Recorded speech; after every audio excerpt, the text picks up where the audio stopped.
Gusto yun magminyo ang Diyos. Si Apostol Pablo, nangalagad siya, kailangan mo Apostol Pablo. Sa unang ikaduhang Korinto 11:2.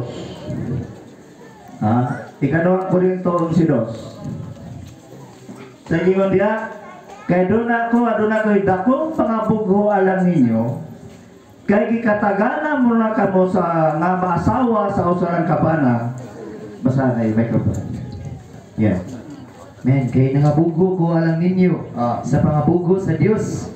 Kay gikasaan naman mo nako nga ipaasawa sa usa ka bana aron ika-representar mo nga putling ulay ngadto ni Kristo. Magpinyo ang atong Diyos. Gusto siya kapikas. Amen? Pero madawaton nato ni nga kamaturan kay mo na ang gitinguha sa Dios. Busa gipakita niya diha sa tao ang iyang tinguha nga magminyo siya. Pero siya kinsa may iyang minyoan. Ngayon siya na